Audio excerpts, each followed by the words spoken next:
Hi my dear students, मैं आपका Ravi sir. आज हम आपको फिर हाई स्कूल की बायोलॉजी लेकर के आपके सामने उपस्थित हैं। जो 10th की बायोलॉजी है उसमें मैंने आपको रासायनिक पाचन या पाचन की क्रियाविधि बताना शुरू किया है। और पाचन की क्रियाविधि में मैंने देखो अभी तक आपको क्या किया था, कल के वीडियो में जो कल का हमने लेक्चर प्रोवाइड किया था पार्ट नंबर 7, उसमें हमने क्या किया, आपको अंतर्ग्रहण बता दिया है, निःसरण बता दिया है और उसके बाद हमने क्या बता दिया है आपको, आमाशय में पाचन।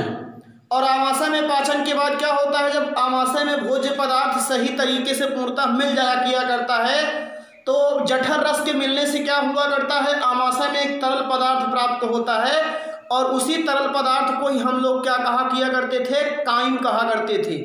तो यहाँ पे इस तरीके से क्या हो जाता है, काइम का निर्माण हो जाता है। और अब जब काइम होता है, जो बनता है, तो वो पाइलोरिक वाल्व खुलने से वो कहाँ पहुँच जाता है, तो ग्रहणी में। तो आज के हम लेक्चर में उसी के आगे आपको बताने चल रहे हैं ग्रहणी में रासायनिक पाचन।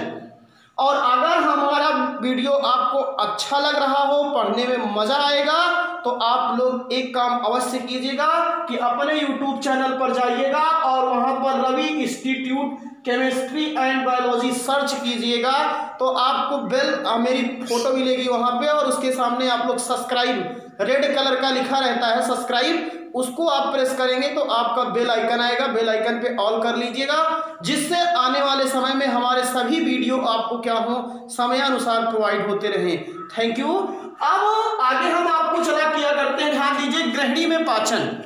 ग्रहणी में अगर हम पाचन की क्रिया को पढ़ना चाहते हैं तो थोड़ा सा डायग्रामेटिक ऐसे देख लीजिए, ध्यान दीजिएगा थोड़ा सा। ये आपका क्या हुआ करता था, आमाशय, यहां से आमाशय है और आमाशय के नीचे यही है ग्रहणी। और यहाँ पे ग्रहणी से क्या हुआ करता है, एक तरीके से ऐसे हम छोटा सा डायग्राम दिखा दें आपको रफली, तो ये आपका यहाँ पे क्या होता है, यही है ग्रहणी, यहाँ पे पाइलोरिक वाल्व था और जैसे ये वाल्व खुला भोजन खिसक के यहाँ पे आता है। तो और इसी स्थान पे आपको मालूम है यहीं पे क्या होता है, ये तो आपकी क्या हो गई, यकृत, क्या हो गई है, यकृत, और ये आपका क्या हो गया, अग्न्याशय, ये क्या हो गया आपका अग्न्याशय, और ये आपका क्या है, यही आपकी जो सी आकार की संरचना है, यही सी आकार की संरचना ही तो क्या है आपकी ग्रहणी है। और ये आपका क्या था, आमाशय था, और ये आपकी क्या है, ग्रासनली है। आपको ये सब चीजें मालूम है पहले से भी थोड़ा बहुत। अब उसके बाद यही में पूरा पाचन हमको समझना है, ये ध्यान दीजिएगा। जो ये जंक्शन है, किसका जंक्शन है, इधर से यकृत से आएगा और इधर से अग्न्याशय से आएगा। तो ये जो जंक्शन वाला पार्ट है, इस वाले पार्ट में क्या करना है हमको, अब रासायनिक पाचन की क्रियाविधि को क्या करना है, समझना है। तो सबसे पहले जैसे ही ये पाइलोरिक वाल्व खुलता है, पाइलोरिक वाल्व के खुलने से वो भोजन कहाँ आ जाता है, ग्रहणी में। तो ग्रहणी में सबसे पहले ध्यान दीजिएगा मेरी बात को, जैसे ही पाइलोरिक वाल्व खुलता है ग्रहणी में भोजन आता है, तो यहां से मैंने बताया था यकृत की कोशिकाओं में क्या बनता है, पित्तरस बनता है। यकृत की कोशिकाओं में क्या बनता है, पित्तरस। और वो पित्तरस जैसे ये भोजन इधर आएगा, वो पित्तरस क्या करता है, इस भोजन के माध्यम को, यहाँ पे भोजन किस माध्यम में पाचन हो रहा था, अम्लीय माध्यम में, और वो यकृत क्या करता है, तुरंत इस भोजन के अम्लीय माध्यम को किसमें बदल देता है, क्षारीय माध्यम में बदल देता है। किस माध्यम में बदल देता है, क्षारीय माध्यम में बदल देता है। यहाँ पे जैसे ये भोजन खिसक करके इधर आया किया करता है, तो इस तरीके से आपको मैंने बता दिया कि यहाँ पे क्या होगा, जो ये भोजन जैसे ही आया किया करता है, वो यकृत क्या किया करता है, उस भोजन के पित्तरस आता है और पित्तरस भोजन के अम्लीय माध्यम को क्या कर देता है, तो कहने का मतलब कि क्षारीय माध्यम बदल देता है। तो चलिए थोड़ा ध्यान दीजिएगा सब लोग, इधर देखिए मैंने लिख रहा हूं, ग्रहणी में यकृत से स्रावित, यहीं से लिखना है, ग्रहणी में यकृत से स्रावित पित्तरस के भोजन में, पित्तरस के भोजन में मिलने से, पित्तरस के भोजन में मिलने से, ये आपको याद रखना है, ध्यान दीजिएगा, पित्तरस के भोजन में मिलने से, अब बताइए, अम्लीय माध्यम जो एसिडिक मीडियम होता है वो किस में बदल जाता है? क्षारीय माध्यम में बदल जाता है। पहला कार्यक्रम यही होगा, अब आप जान लीजिएगा। जो एसिडिक मीडियम होता है वो बेसिक मीडियम में क्या हो जाता है? कन्वर्ट हो जाता है, क्योंकि जो पित्त रस का pH मान होता है वो 7.4 से ज्यादा होता है। तो पहला काम यही होगा, जान लीजिएगा। जैसे ही ग्रहणी से यहां से भोजन पाइरोलिक वाल्व खुलेगा, आगे आएगा, तो यकृत से स्रावित कौन सा रस बताइए भैया? पित्त रस। पित्त रस का रंग पीला होता है, मैंने इसके पहले ही बताया था। ये कोई एंजाइम नहीं, एक प्रकार का पाचक रस है जो यकृत से स्रावित होता है और पित्ताशय में कहाँ रहता है? इकट्ठा रहता है। तो ये यकृत से स्रावित पित्त रस क्या हुआ करता है? भोजन में क्या करता है? मिलने से भोजन का जो अम्लीय माध्यम होता है वो किस में बदल जाता है? क्षारीय माध्यम में बदल जाता है। ये इसका काम यही है। काफी लोग ये सोचते होंगे कि यहाँ पे क्षारीय माध्यम क्यों किया गया? क्योंकि आगे जो आने वाले सब एंजाइम हैं उनका जो रिएक्शन की दर होती है, मतलब जो वो अभिक्रिया जब करते हैं तो अम्लीय माध्यम में अभिक्रिया नहीं कर सकते हैं। वो तभी अभिक्रिया कर सकते हैं जब जो भोज्य पदार्थ है उसका मीडियम कैसे होता है? क्षारीय माध्यम में हुआ करता है। तब वो क्या किया करते हैं? यहाँ पर अभिक्रिया किया करते हैं। तो इस तरीके से क्या होगा? यहाँ पे पहला कार्यक्रम हो गया। अब आप सुनिए, आगे भी अभी बहुत खेल है यहाँ पे। आगे क्या है कि यहाँ पे क्या होता है? जैसे ये भोजन यहाँ खिसक कर आता है तो यही अग्न्याशय से कौन स्रावित होता है? अग्न्याशयी रस। और वो जो अग्न्याशयी रस होते हैं वो भी आते हैं यहीं पे। जैसे ये क्षारीय माध्यम में बदलेगा तुरंत अग्न्याशयी रस पहुंचेंगे यहाँ पे।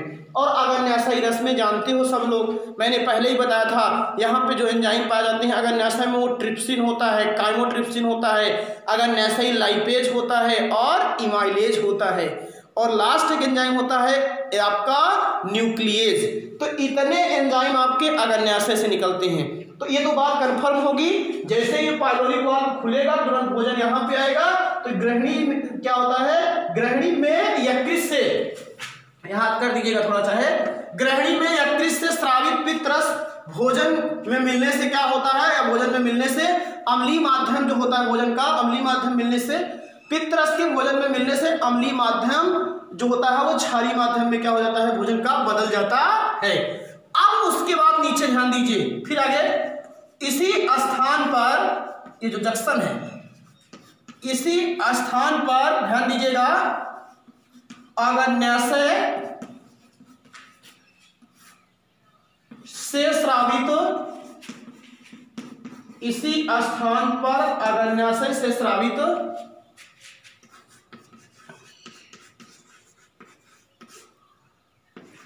अग्न्याशयी रस, इसी स्थान पर अग्न्याशय से स्रावित अग्न्याशयी रस में उपस्थित एंजाइम निम्न प्रकार के पोषक तत्वों का, ध्यान दीजिएगा, निम्न प्रकार के पोषक तत्वों का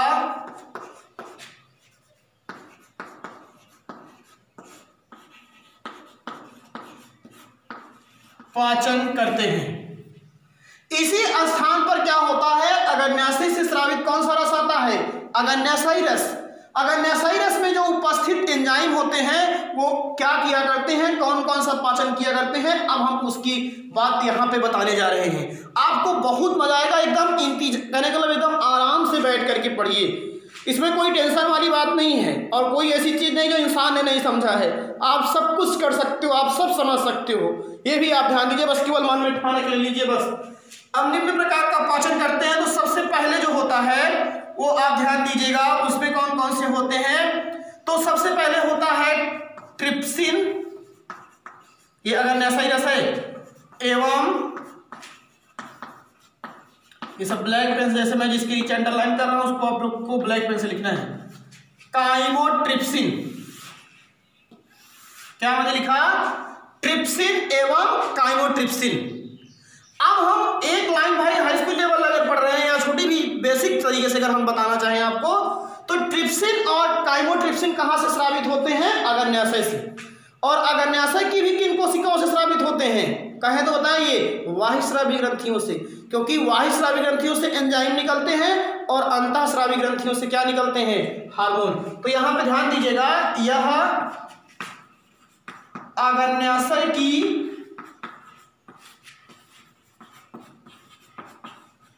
बाह्यस्रावी ग्रंथियों से स्रावित होते हैं। यह अग्न्याशय की बाह्यस्रावी ग्रंथियों से स्रावित कैसे? प्रोटीन पाचक, बहुत इंपॉर्टेंट चीज। कैसे एंजाइम है ये सब? प्रोटीन पाचक। इसके पहले आपने आमाशय में प्रोटीन पाचक एंजाइम पढ़ा था, उसका नाम क्या था? पेप्सिन। क्या नाम था उसका भैया? पेप्सिन था।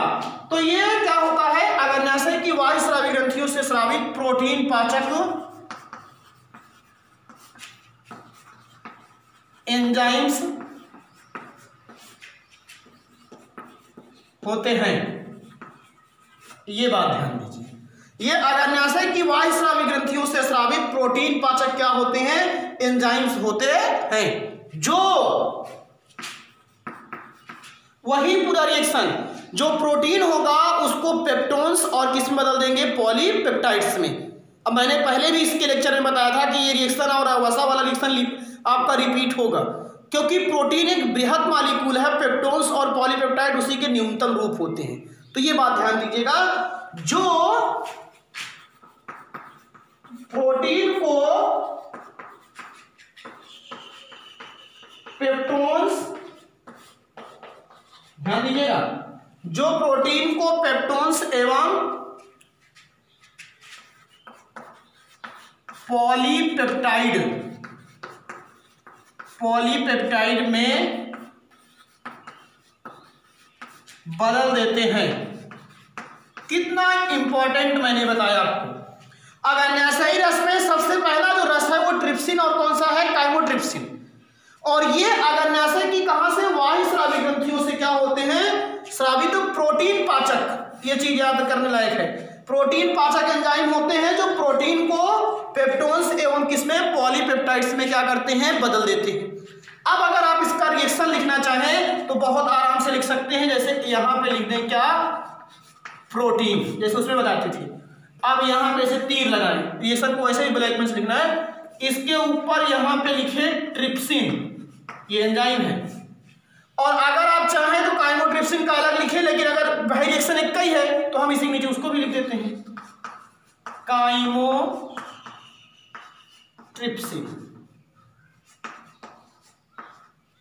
अब ये ट्रिप्सिन हो गया और नीचे कौन सा हो गया आपका? काइमोट्रिप्सिन। मतलब प्रोटीन जो होता है वो ट्रिप्सिन और किस एंजाइम की उपस्थिति में? काइमोट्रिप्सिन एंजाइम की उपस्थिति में। और अब ये बदलेगा किसमें? पेप्टोन्स प्लस पॉलीपेप्टाइड्स, ये रिएक्शन।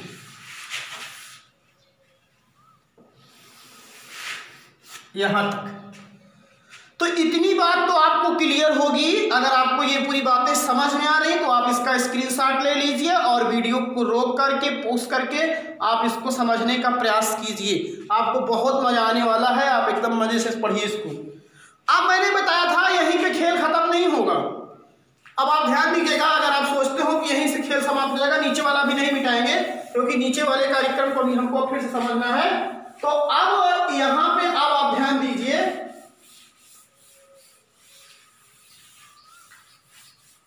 थोड़ा सा मिटा दीजिए इसमें। चलिए, पहले एंजाइम की हमने बात कर दिया। दो एंजाइम है, तरीके से दो बार चाहे लिख सकते थे, ट्रिप्सिन और कौन सा? काइमोट्रिप्सिन। अब इसके बाद जो दूसरे आमाशय में पाए जाने वाले एंजाइम होते हैं, इसीलिए कहा जाता है गृहिणी में पाचन ज्यादातर होता है, कि अब क्या हुआ करेगा? यहीं पे दो एंजाइम हैं, एक हुआ करता है अग्न्याशयी लाइपेज और या एवं अग्न्याशयी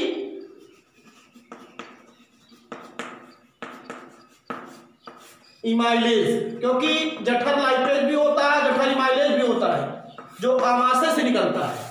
इसीलिए इसका जब हम पूरा नाम लिखेंगे तो क्या लिखेंगे, अग्न्याशयी लाइपेज एवं अग्न्याशयी क्या है ये, इमाइलेज। बात समझ में आ रही होगी। तो ये जो अग्न्याशयी लाइपेज और इमाइलेज हैं ये भी क्या होते हैं, आमाशय से स्रावित, सॉरी अग्न्याशय से स्रावित ये एंजाइम है। तो यहां पे एक लाइन ये भी लिखना पड़ेगा, यह अग्न्याशय से स्रावित होते हैं। ये भी इनका भी सीक्रेशन कहां से होता है, ये अग्न्याशय से क्या होते हैं, स्रावित होते हैं।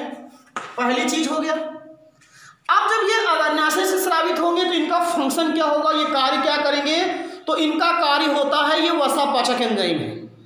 और ये भी जो होते हैं वसापाचक एंजाइम है, तो ये वसा को वसी अम्ल और किसमें कर देते हैं, ग्लिसरॉल में बदल देते हैं। पूरा वही रिएक्शन है जो आमाशय वाला मैंने बताया है, जान लीजिएगा। अगर एक स्थान पे याद कर लीजिएगा तो अगले स्थान पे आपको याद नहीं करना पड़ेगा। इसलिए मैं हिंट कर रहा हूँ बार बार आपको कि वहाँ से भाई अगर आपको पुरानी बातें नहीं याद रहेंगी तो आगे नहीं पढ़ पाएंगे। और अगर इस वीडियो को अच्छा पढ़ना है तो आप शुरू से देखिए जहाँ से पढ़ा रहा हूँ, क्योंकि अगर आप बच्चे क्या देखते हैं कि 6-7 वीडियो अपलोड हो गया है, आज वो पहले दिन आए तो तुरंत शुरू कर दिए 7वें से, तो आपको 7वां लेक्चर नहीं समझ में आएगा बच्चों। आपको अगर सही तरीके से पूरा जानकारी करना है तो आपको शुरू से देखना पड़ेगा। एक एक लेक्चर देखते जाइए और उसकी नोट्स बनाते जाइए, तब आपको मजा आएगा, जान लीजिएगा। तो अब यहाँ पे हो गया ये कि अग्न्याशय से स्रावित होते हैं, या भी ये अग्न्याशय से स्रावित होते हैं जो वसा फैट, वसा को वसीय अम्ल फैटी एसिड, जो वसा को वसीय अम्ल एवं ग्लिसरॉल में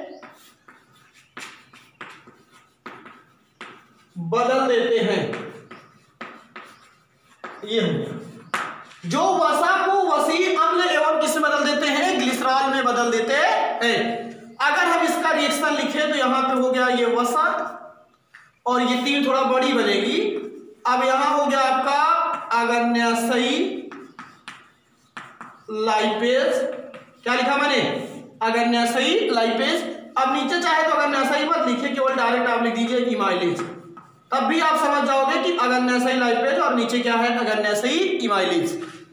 और अब नीचे मैंने बताया क्या कि ये वसापाचक एंजाइम है, तो ये वसा को क्या करता है, देखो लैंग्वेज अगर जो बच्चे चाहते हैं तो वो देखो लिखा गया है, वसा को अग्न्याशयी लाइपेज और इमाइलेज एंजाइम किसमें बदल देते हैं, वसीय अम्ल और किसमें, ग्लिसरॉल में। तो यहां आप लिख सकते हो वसीय अम्ल और ये प्लस क्या हो जाएगा राजू, ग्लिसरॉल। एकदम वही कॉपी है जो आमाशय में आपने पढ़ा था, बस यही था कि वहां पे जठर लाइपेज था और जठर क्या है, इमाइलेज है। नहीं तो पूरा का पूरा रिएक्शन ही वही है जो उसमें आपने पढ़ा था। तो इस तरीके से हमने आपको क्या बता दिया, अग्न्याशयी रस जो होते थे। इसके बाद क्या होता है, यहीं पे एक एंजाइम निकलता है तीसरा, उसका नाम होता है न्यूक्लियेज।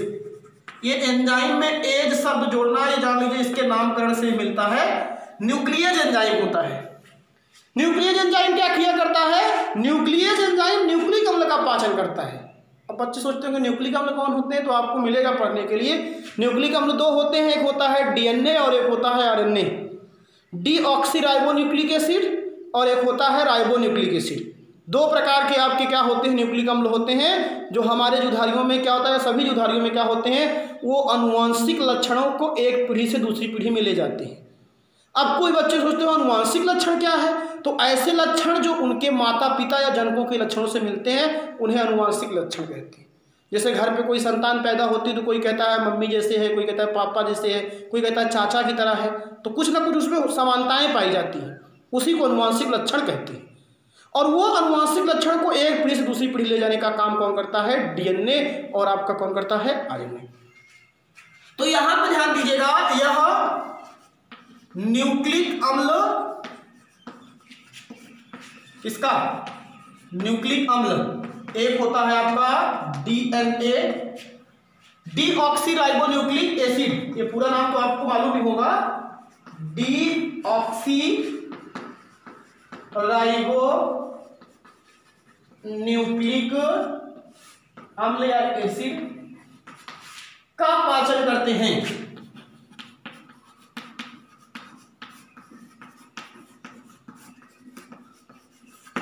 ये हो गया भाई जी आपका। तो यहाँ पे ट्रिप्सिन, काइमोट्रिप्सिन के बारे में मैंने पूरा डिटेल दिया, यहाँ पे अगेनेसाइड लाइपेज और इमाइलेज के बारे में डिटेल दिया, और यहाँ पे अब किसके बारे में दिया, न्यूक्लियस के बारे में। बहुत डीप आपको पढ़ा रहे हैं, इसलिए आप एकदम खुश होकर के पढ़िए और आनंद कीजिए कि आप पढ़ने में आपको मजा आना चाहिए। अब उसके बाद हम आपको ले चलते हैं आगे, ग्रहणी के बाद क्या होता है, छोटी आंत की बात करते हैं या इलियम की बात करेंगे। थोड़ा सा मेरी बात को कोऑपरेट कीजिए, समझने का प्रयास कीजिए। आज छोटी आंत में पाचन पढ़ाएंगे क्योंकि आप लोग अभी बहुत छोटे हो, इसलिए आपको हम ज़्यादा बड़ा वीडियो नहीं प्रोवाइड कर रहे हैं। नहीं, 1-1 घंटे का वीडियो अगर आपको दे देंगे तो आप लोग जान लीजिएगा अभी उतना कैप्चर कर नहीं पाओगे।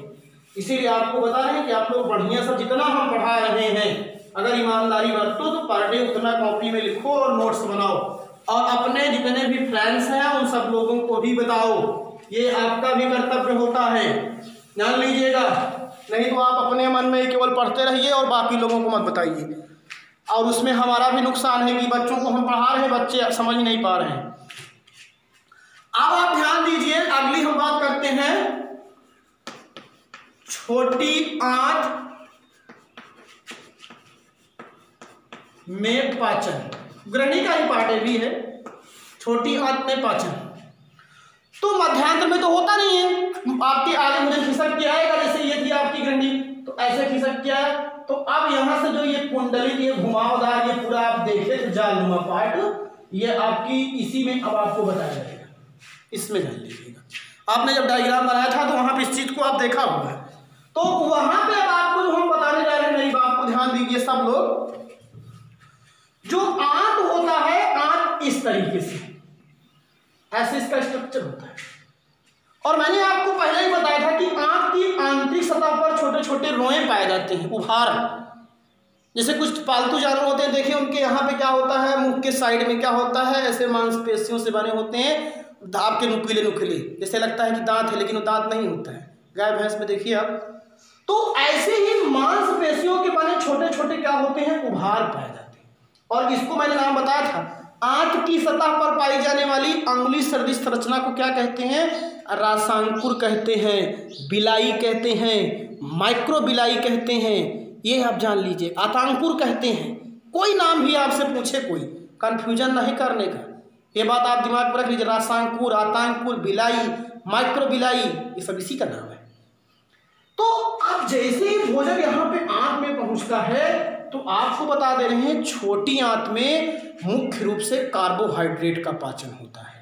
आमाशय और ग्रहणी में तो कार्बोहाइड्रेट का पाचन नहीं होता था, लेकिन अब यहाँ पे क्या होता है, आपकी कार्बोहाइड्रेट का पाचन होता है।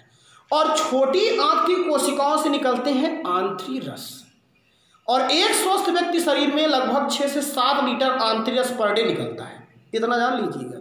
कोई भी स्वस्थ व्यक्ति होता है उसके शरीर में प्रतिदिन 6 से 7 लीटर आंतरिक रस निकलता है, और आंतरिक रस में ही विभिन्न प्रकार के कार्बोहाइड्रेट के पाचक एंजाइम होते हैं, उसको हम आपको बताने जा रहे हैं। और इसको आप पहले ध्यान दीजिए कि आंत की आंतरिक सतह पर क्या होता है, अंगुली सदृश छोटे छोटे, या ऐसे लिख सकते हो, पहले इस चीज को ध्यान दीजिए। यहाँ पे लिख रहा हूँ आप नोट्स आपके लिए, जहाँ नहीं समझ में बताइएगा, और कमेंट किया करो भाई, लाइक किया करो, अगर ना समझ में डिसलाइक किया करो, मैं ये भी कहता हूँ, ये भी आप जान लीजिए। अगर आपको समझ में आ रहा है तो लाइक तो बनता है, ये जान लीजिए, कमेंट बनता है, समझ में आया, बढ़िया समझ में आया, ये चीज ध्यान दीजिए। छोटी आंत में पाचन की हम बात कर रहे हैं, तो यहाँ पे बात बताया करते हैं सबसे पहले, छोटी आंत में मुख्यतः किसका पाचन होता है, कार्बोहाइड्रेट का पाचन। ये बात बहुत बड़ी बात है, छोटी आंत में मुख्यतः कार्बोहाइड्रेट का क्या होता है, पाचन होता है। किसका पाचन होता है, कार्बोहाइड्रेट का पाचन होता है। आंत की सतह से, आंतरिक जो सतह होती इनर लेयर, प्रतिदिन लगभग 6 से 7 लीटर क्या स्रावित होता है? आंतरिक रस। यह भी आप ध्यान दीजिएगा, आंतरिक इंटेस्टाइनल जूसेस, आंतरिक रस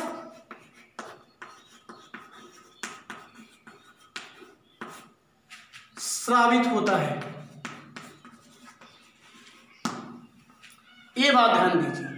छोटी आंत में मुख्यतः कार्बोहाइड्रेट का पाचन होता है। आंत की सतह से या आंत की सतह से प्रतिदिन, ये ध्यान दीजिएगा, आंत की सतह से प्रतिदिन लगभग 6 से 7 लीटर आंतरिक रस का क्या होता है? स्रावन होता है, जिसमें निम्न प्रकार के एंजाइम उपस्थित होते हैं।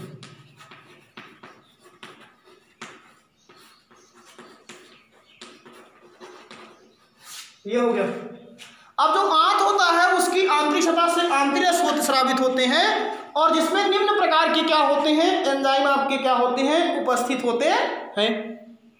ये भी आप ध्यान देंगे। और अगर हम आपको पूरा डिटेल इसकी बता दें तो एकदम सीधा सीधा आंत में जो रस निकलते हैं, जैसे आपका कार्बोहाइड्रेट का सबसे बढ़िया एग्जाम्पल होता है ग्लूकोज, फ्रक्टोज, माल्टोज, लैक्टोज, ये सब कार्बोहाइड्रेट है, सुक्रोज। तो जो इतने भी कार्बोहाइड्रेट हैं, इन सब का अगर हम डाइजेशन की बात करेंगे तो इन्हीं के नाम से संबंधित इनके एंजाइम भी हैं।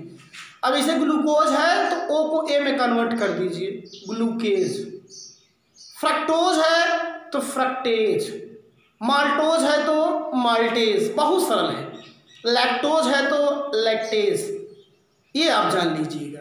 जो भी जिसके माल्टोज है तो माल्टेज, कहने का मतलब जो आपकी कार्बोहाइड्रेट है उसी का वो क्या होता है? डाइजेशन करता है। तो इसको हम एक टेबल के थ्रू आपको प्रोवाइड कर दें तो आप एकदम खुश रहोगे। जैसे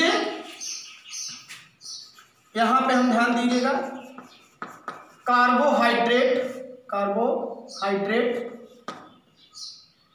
ये बता दिए, और यहां पे पाचक एंजाइम का नाम बता दे रहे हैं। इसमें रिएक्शन आपके लिए ज्यादा इंपॉर्टेंट नहीं है। और एक जो सबसे इंपॉर्टेंट बात है वो है सोर्स, स्रोत भी बता दें। ये अब इसे हम बताएंगे कि ये कार्बोहाइड्रेट है, इसका पाचक ये एंजाइम करता है और इस कार्बोहाइड्रेट का ये क्या है? सोर्स है। तो जैसे ही हम सबसे पहले हम बात करें नंबर 1 कार्बोहाइड्रेट की, तो नंबर 1 कार्बोहाइड्रेट का नाम है ग्लूकोज। सबसे ज्यादा ग्लूकोज को आरक्षित ईंधन कहते हैं। अब मैंने बताया कि ग्लूकोज का पाचन करने वाला एंजाइम कौन होगा, तो इसी ओ को ए में कन्वर्ट कर दीजिए तो यही हो जाएगा ग्लूकेज। क्या हो जाएगा? ग्लूकेज। अब कार्बोहाइड्रेट पाया किस में जाता है? जैसे गेहूं में होता है, जितने आपके अनाज होते हैं, ज्वार होता है, मक्का होता है, इन सब में कार्बोहाइड्रेट है। तो कार्बोहाइड्रेट का में ग्लूकोज का पाचन कौन सा एंजाइम करता है? ग्लूकेज। कहाँ होता है? छोटी आंत में। ये ग्लूकेज कहाँ पाया जाता है? आंतरिक रस में पाया जाता है। अब इसके बाद जो दूसरा होता है जैसे फ्रक्टोज।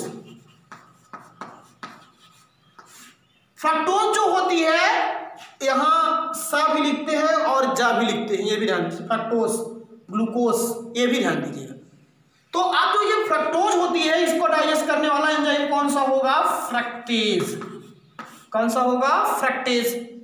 और ये फ्रक्टेज जो होती है अलग करके फलों में पाई जाती है, जैसे अंगूर, सेब, इन सब फ्रक्टोज फलों में।